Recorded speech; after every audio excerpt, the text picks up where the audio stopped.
Hi everybody.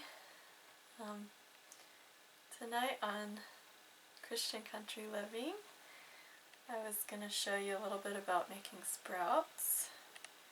I've tried several different sprouting methods, but this is my favorite, partially because we don't have very much space. And I use quart jars.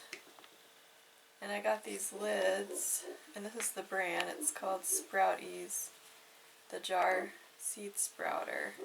And it comes in a set of 3 lids, and they're all different size holes.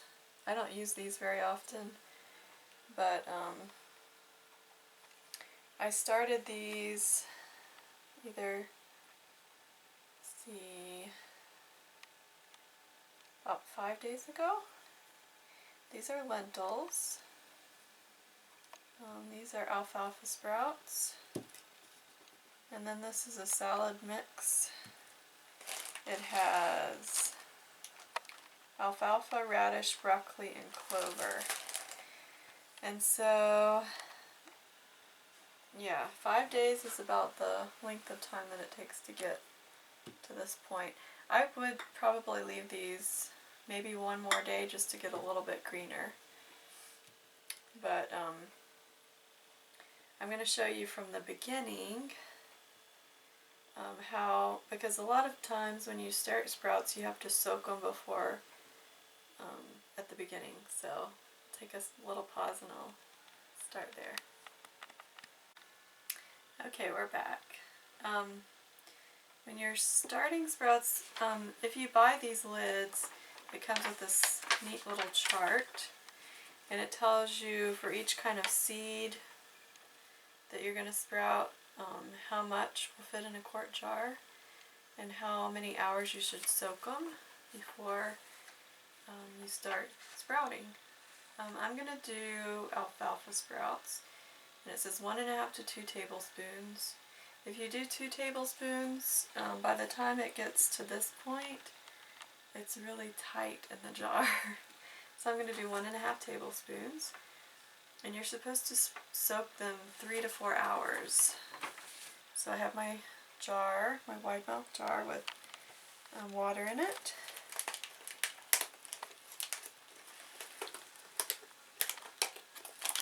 And I have all my different packets of seeds.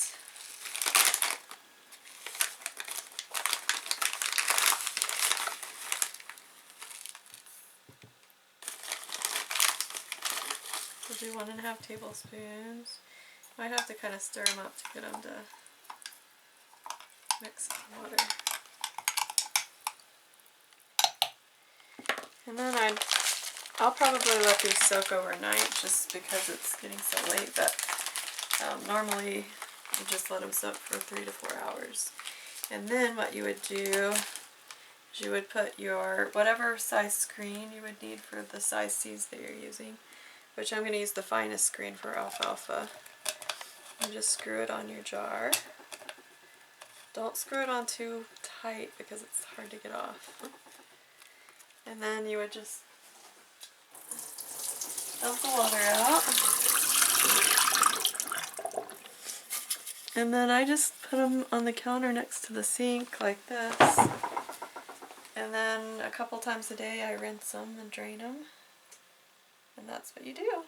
Once you once you've gotten your sprouts to about this stage, you're going to want to take them out of the jar and put them in a big bowl of water and kind of rinse the holes off. If you can see closely, you can see what some of the holes look like. And they won't hurt you, but they're not real palatable. So I try to rinse as many of the holes out as I can. And then you would drain them really good and put them in an airtight container in the fridge. And they stay good for, up to a week. This is a lot of, 3 jars would be a lot of sprouts for us to eat in 1 week. We could eat more like 1 jar. But in the winter time, when we don't have fresh produce from the garden, it's a good way to supplement to get extra nutrients. I like to add them to salad. So Well, it's a lot cheaper than buying, say, 40 heads of broccoli in the grocery store. Yeah. Concentrated nutrients. Right.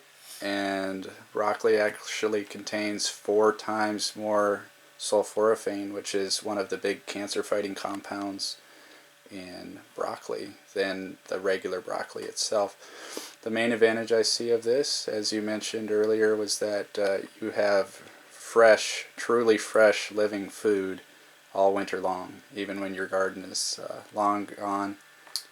And it's cheap, and yep, anybody can do it. right. And for maybe a 1 pound bag, say, of broccoli seed, I mean, you might pay $15 on Amazon.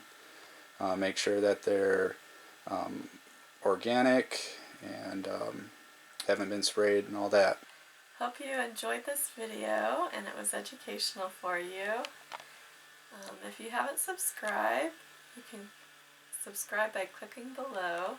Until next time, this is Amanda for Christian Country Living, reminding you to pray, plan, and prepare. See you next time.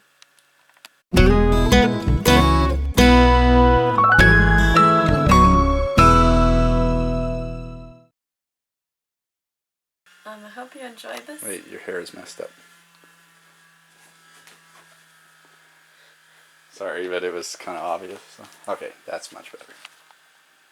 For Christian Country Living, reminding you to pray, prepare. Pray, plan, and prepare. Oh, it's so close. It's so close. Pray, plan, prepare. Okay. Until next time, this is Amanda for Christian Country Living, reminding you to pray, prepare. No. Pray, plan, prepare.